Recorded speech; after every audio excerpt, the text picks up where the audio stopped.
Army chief general Qamar Javed Bajwa نے کہا ہے کہ مسلح افواج نے خود کو سیاست سے دور کر لیا ہے اور اسی طرح رہا جائے گا۔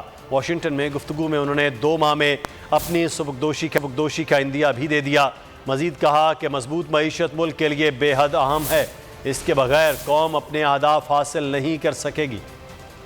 جنرل قمر جاوید باجوہ کا وقت پر سبکدوش ہونے کا عندیہ۔ واشنگٹن میں پاکستانی سفارت خانے میں ظہرانے کے موقع پر گفتگو میں ان کا کہنا تھا کہ مسلح افواج نے خود کو سیاست سے دور کر لیا ہے اور اسی طرح رہا جائے گا۔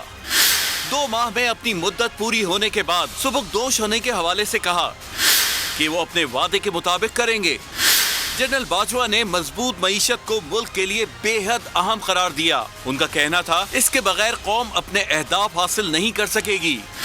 بیمار معیشت کو بحال کرنا معاشرے کے تمام طبقات کی اولین ترجیح ہونی چاہیے۔ آرمی چیف نے پاکستانی سفارتکاروں سے کہا کہ مضبوط معیشت کے بغیر کوئی سفارتکاری نہیں ہو سکتی۔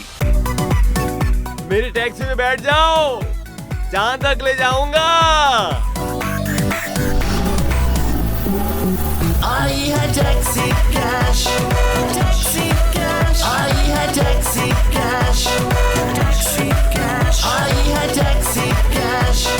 کبھی ٹیکسی والے نے سواری کو کرایہ دیا، سنا ہے یہ سیٹ نہیں ہاٹ سیٹ ہے۔ اب زندگی میں کریں گے ایش، کیونکہ آ گئی ہے ٹیکسی کیش۔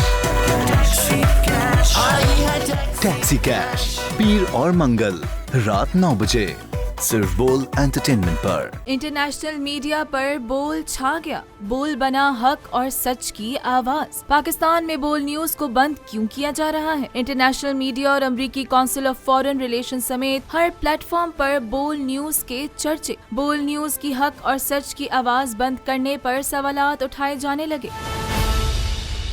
سب سے زیادہ ویوز، سب سے زیادہ ریلز اور سب سے زیادہ ریٹنگ کے ساتھ بول اب بھی نمبر 1 پوزیشن پر برقرار۔